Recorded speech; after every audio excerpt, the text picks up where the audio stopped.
Guys, I'm teaming up with my good friend, retired Navy SEAL Jocko Willink for something real special. Jocko started Jocko Fuel when he found out the supplements he was buying for himself and his family were filled with heavy metals and ingredients he was unaware of. He wanted a line of supplements and consumables that had all of the good, effective ingredients and none of the bad. So we made it happen. I got set up with all of the key products, and we want to do the same for you. Jocko Go energy drinks for clean, sustainable energy. Jocko Milk Protein for 30 grams of delicious grass-fed protein, plus a full line of supplements to support mood, focus, hydration, joints, and more. Jocko Fuel supplements are scientifically formulated and made with ingredients that are clinically tested. They are better for you options with no artificial flavors or sweeteners, no added sugar, and no gray area ingredients or banned substances. It's clean fuel with health compromise. And right now, you can get 20% off when you use code Chael at jockofuel.com. Or if it's easier,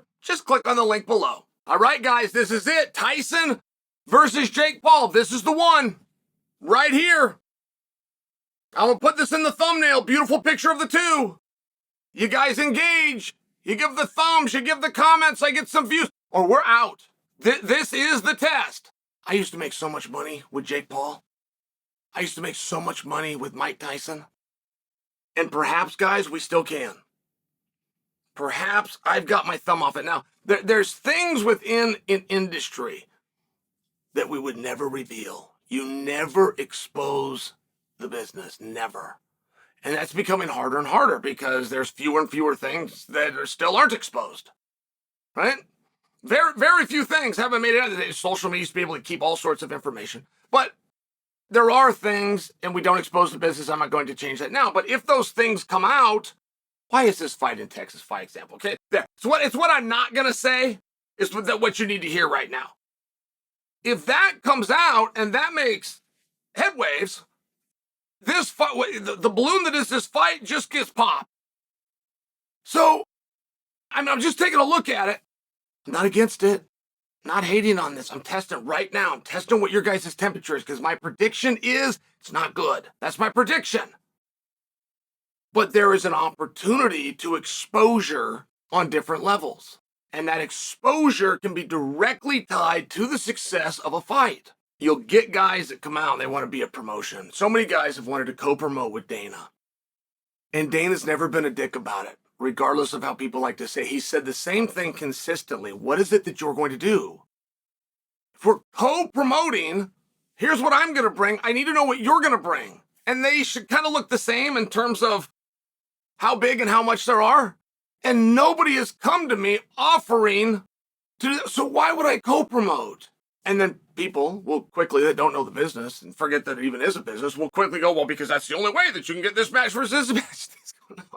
No, that's not how this works. No, if you would like to release your guy to me, I could make the match, or you could rent my guy out for the day. But no, we're not partners here. I built something you haven't. It's just the reality, right? So what I'm attempting to share is you will get guys that find one another, and they'll be smart enough to go down to the good folks in Utah and get themselves an EIN number. Come out, tell you that they're a promoter and they're a promotion, they're a business. But what is their distribution and who are their partners throughout the media? That's the only thing you're going to need to know. And they're going to want you to believe I've got this guy and this guy. And the first time you hear it, you're going to think that's a pretty good idea. The problem is you're not going to hear it again because they don't have anybody to say it to you. So I'm bringing that piece to you that Tyson and Jake Paul have very meaningful reach in terms of Rolodexes. They can get some very meaningful exposure. And there is room business-wise in this industry to have fun. We don't do it very often, but we can admit we do like to do it, right? I mean, it's usually a high stress and it's this versus that. There's some push and pull. And I mean, all the way down to we're going to see what he weighs. And if he's 1 gram over, we're going to cancel the whole damn thing. I mean, right? Like it gets really intense generally. So we're open to having a little fun, but that's a hard story to tell.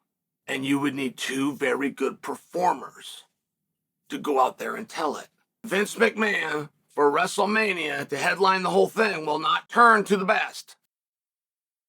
And how do you want to define that? The strongest, the most experienced, the fastest, the most cunning, the most dedicated, the most disciplined? I mean, how do you want to define what best is in that? But Vince isn't even looking for it anyway.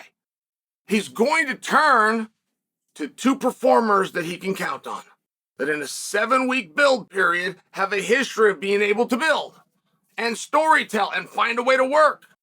It's an extremely important concept, because this fight happens to have that. Jake Paul, Mike Tyson, they're going to be given an ample opportunity. I'm just wondering, where do you think that's going to go? And there's only a couple of places that it could go. And Jake Paul has done everything so incredibly well. You know what I wish? You know what I would? Fantasy of mine. This would be a fantasy game. But if I could make it happen, we'll go look. We'll print it out. We'll just get a look, timeline-wise, of Jake Paul's time within boxing. From going to England to dealing with KSI to coming back here to all the interviews that he did to being undercard talent for Jones versus Tyson, opposite a basketball player, to get into actual fighters like Ben Askren, to going into world champions like Tyron Woodley. I mean, I'm just sharing with you. I just wish that we could print that out. Have you give it a look? And you're gonna look at it and you're gonna, oh gosh, he did this so well. Oh, that was so smart. Oh, this guy's brilliant. Now I'm going to start showing you the numbers too. I'm going to show you the gates. I'm going to show you sold out. I'm going to show you about the time he was bringing over a boxer who wasn't even good at boxing, but his brother was famous, and his dad was great at a press conference, and they had $1 million gate waiting for him at Madison Square Garden. And don't think you have to tell me how that story ended. You're going to look at that on the timeline and go, golly, Jake Paul is great. But then see, that would be very easy to do. I could do that on the internet right now. I could pull that up. I could pull that timeline up, put it right in front of you. What I can't do is find a way to get a timeline for your reaction while it happened. Because while you would sit back, all of you, and go, oh, Jake Paul, you're so good at wow. At the time that he was doing it, it's not what you were saying. You were telling him to change. You were being a critic. You were putting him down. But you've forgotten. You've forgotten that those were your reactions. Okay, great. Now what can we do with Tyson? And there's only so many things that Tyson can do, right? Like Tyson can't flip. We have so many guys. They're young guys. They're up. They're coming. They're going to go this direction. They're going to turn over here. They're going to flip back this way. Right? There's a strategy and there's a plan. When you're 57 years old and you're retired, and this isn't to lead to something else, I'm playing a different game if I'm Mike Tyson, which is just this night. I'm playing checkers against a chess player. Like, it's one of these spots where it's not the Vince McMahon model. It's not the Vince McMahon where I've got two proven performers. Mike has something. It's very special. But I'm just wondering how he's going to do it and what is it that he's going to do. It's not like Mike needs this to stick. Like, if you're in the fight game, what I'm going to do tonight is going to demonstrate my ability to get my quote on my next night. So that's part of my incentive, to do really good numbers here so that I can get my quote for the next one.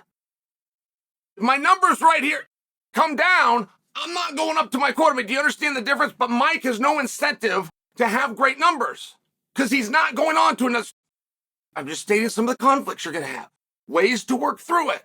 I'm open to it. I hope I'm telling you the story. I hope that they do well. I hope that there's a little bit more to it. But Mike has come out. He's only done one thing so far. He said he signed the contract. Talking about Jake Paul, he said he signed the contract. So the problem child's got a problem.